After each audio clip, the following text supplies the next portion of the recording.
Joe Rogan recently had actor Woody Harrelson and fellow Texan on his podcast, and Joe gave pretty much, in my opinion, the best breakdown of UFO whistleblower Bob Lazar's story I've ever heard. All right, just real quick, just totally explains, his backstory and his story perfectly.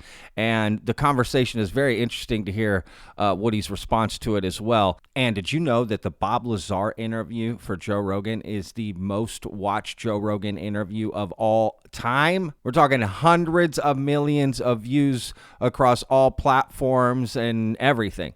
Now, they also talk about a few other things later in the clip, such as Travis Walton and his story, right? And it's honestly quite fascinating, and they even dive into some other bits of the UFO topic. Biggest one we ever did, well, some of the Elon, well, I think the biggest one we probably ever did was Bob Lazar. Is that number one? Close. So the Bob Lazar one, do you know who Bob Lazar is? Bob Lazar is the guy that in 1989, he did an interview with George Knapp in Las Vegas, and he said he was working back engineering UFOs for the government. And he has this crazy fucking story about working at Area S4, Site 4, and Area 51 in the Nevada desert, which at that point in time, the government would deny that Area 51 even existed. And he's like, no, I work out there, and I was working back engineering propulsion systems from crashed UFOs. And he was explaining how these things work and explaining how it's some sort of a gravity propulsion device that works completely different than any propulsion device that we've ever devised, and that they're trying to back engineer them. They don't know how to do it, so they keep bringing in new propulsion experts. So he was a guy that had previously worked at Los Alamos Labs, and then he gets a job, and they're essentially throwing as much shit against the wall as possible, trying to see what sticks. Like, can you figure this out? And they're bringing in new people. And he was brought in apparently allegedly after an accident where they tried to cut into the reactor and it exploded and people died. And so they said, okay, well, that's not going to work. Let's try another method, bring in some other people. And he was one of the people they brought in. And when you have top secret clearance, what happens is they tap all your phones. They listen to you all the time. Well, he had this job where he couldn't tell his wife what he was doing. So he would get this phone call saying that he has to fly out to Area 51 at like 11 p.m. So he would go to the airport, fly out, and his wife was like, this motherfucker's cheating on me. So she starts fucking her flight instructor. She's got some flight instructor. So because his wife was having an affair and they knew it from the phone calls, they thought that he was going to be emotionally unstable. So they removed him from the project. So he gets removed from the project and he says, well, I'm telling my friends. So he goes and tells his friends, like, this is what I was doing. I was working on these fucking UFOs. They have actual UFO. That's the one. That thing on the desk right there, that's the recreation of what he called the sport model that they worked on that has this flying saucer that's behind the antlers. That's like the 3. The classic. It's like the Tesla 3. Yeah. You know what I mean? Right. If you were to... Yeah, the classic. The peppy little... The sport model. Got it. So he brings people out to watch. He said on Wednesday they have these flights and they test these things. I'll take you guys out to the desert. He took them out to the desert. He takes them a couple of times. Then he gets arrested. So he gets arrested and he says, they're going to fucking kill me. I have to go public. So he goes public and tells the whole story. And so he does these series of interviews with George Knapp, who's an investigative reporter in Las Vegas, and they become legendary. He's told the same story for now going on 40 years. And it's an insane But he's story. still alive. He's still alive. Yeah, he did my podcast. So he did the podcast, and I don't know what to think. I don't know if he's telling the truth or not. It's hard to know. But he's told the same goddamn story for all these years, and he's obviously a brilliant guy. Yeah. When you talk to him, he's obviously very literate in science, really understands what he's saying. And many of the things that he said from that particular interview have been corroborated by other people, including his knowledge of Los Alamos Labs. They tried to say he never worked there, but they found him on the employee roster, and he knows the building. He took people into the building. He took George Knapp in there. He knew the security guards. He knew where to go, showing everybody around the place. And Wow. that's our biggest podcast ever because it's so fucking nuts. There's an incredible Jeremy Corbell did an incredible documentary called Bob Lazar, Area 51 and Flying Saucers, and it's all about his experiences there. And it's one of those things where you just you don't know, but it's so weird. It's like if this guy's telling the same goddamn story, and then they have all these videos of these things that the Go Fast video and the FLIR video that the government's released that were covered in the New York Times. And these crafts are exhibiting the same sort of behavior that he was explaining in 1989. Yeah. Particularly, and they fly like this, but then when they want to go fast, they rotate sideways and point whatever this gravity propulsion, whatever this thing is, this generator, and they shoot this way, shoo, and take off. And there's videos of these things doing this. Wow. 40 years later. Unbelievable. Yeah. So that's the biggest video. Yeah. So that video I'm gonna on listen to that. YouTube got 60 million views, and then on all the other platforms, who knows how many, and all the clips, it's probably hundreds of millions. Yeah. Lazar. But it's one of those things where you don't want to think too much about it because it might be bullshit.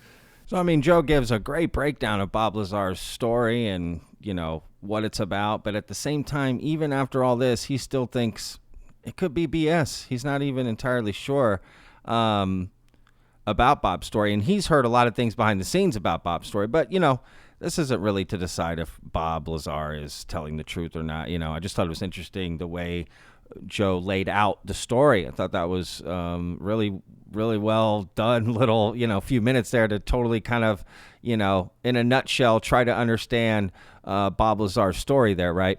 And Woody Harrelson's response is hilarious, right? Like, unbelievable. You know what I mean? Like, Lazar. You have to check that out. It's like he's like a movie character in real life. I love Woody Harrelson. He's a fellow Texan, but he's been in some of my favorite movies. He's just such a great character actor, but also like lead actor, like True Detective. Like, I mean, if we go back to Cheers, like the dude is unbelievable, right? He's just made some amazing movies, right? And it's kind of interesting that he, hasn't heard this story. I think most people would assume that someone like Woody Harrelson, who's kind of known for, his marijuana use and whatever, like he would totally be into this subject and kind of know some things, right? But he doesn't. And he, has never heard this before. And again, that's Joe Rogan's most watched podcast, right? He says with all the clips and everything kind of put together, all the different platforms, you're talking hundreds of millions of views. I mean, over 63 million just on the YouTube video alone, right? And yeah, I just find his response kind of hilarious. But at the same time, Woody's kind of brings up a point about Bob Lazar that many people have brought up about him. But honestly, more after they've known about him for a while. But Woody kind of says something that I found, pretty interesting. Lazar. But it's one of those things where you don't want to think too much about it because it might be bullshit. That's how I feel about the whole UFO thing. But what would be his point? What's his motivation? Like, It's a good question. I don't see how it benefits him other than he's got now people calling him a wacko. Which he didn't have before. So right. what's the good of it? Right. That's a good. You always got to look at possible motivation. Well, there's a lot of people that want to pretend to be special. So they make up stories so that make them special. They make up encounters. They make up abductions. I've been abducted by aliens. I'm a special person. They took me aboard. I have a message for humanity. There's a lot of that. There's a lot of delusions. Right. That's a different thing. Right. I mean, a guy like that, I don't see his, if that's what he actually did for a living, then I don't see why he would do that. Benefits. Now, that's an interesting point about Bob Lazar, right? Something that people often bring up about his story. Now, usually it's, after they've kind of let that story sink in a little bit. But Woody is straight to the gun. Why would this guy lie about this, right? If he's doing what he's doing, right? If he is this sort of scientist, right, working at Los Alamos and in that field, why would he then lie about these aliens? Because Joe tries to just bring up the fact, well, people do lie and make up abduction stories. They want to feel special. And I agree with Joe there, right? I think that absolutely happens in this community quite a bit, to be honest with you. But Woody is quick to separate that from someone like Bob Lazar. And I find that kind of interesting, to be honest with you, because that doesn't happen very often. It just kind of shows the levels, to which Woody thinks about these things. And I found that to be a pretty charitable and sort of optimistic approach to hearing Bob Lazar's story, to be honest. So I found that pretty cool because Woody Harrelson is cool, man. Okay. And anyone says otherwise, you can leave. Just kidding. All right. Let me know what you guys think of that in the comments. Now, let's get to them talking about Travis Walton. If you don't know his story, they made a movie about it called Fire in the Sky that came out in the early 90s with D.B. Sweeney, Robert Patrick. Yeah, that's right. The guy from T2, the metal guy. Yeah. It's an amazing story. Basically, these loggers, right, go out one night, and Travis Walton is one of these loggers, and he steps out of this pickup truck that all these guys are in, and because they see this light, and he walks over to the light and disappears. These guys run off thinking he's dead, and when they go back, he's not there. He comes back a week later, something like that, about a week later, right? And they thought they were being accused of murdering Travis Walton, right? But then he comes back a week later and details this entire abduction story, right? Actually being on the table with the, being worked on, like he fought some of them. I mean, it's like a whole thing. So I highly recommend checking out his story if you haven't already. But let's get to Joe and Woody talking about Travis Walton's story. Well, one of the more interesting stories is this guy's. This is Travis Walton. This guy's got a little bobblehead. Travis Walton was a guy, I don't know if you ever saw that movie Fire in the Sky.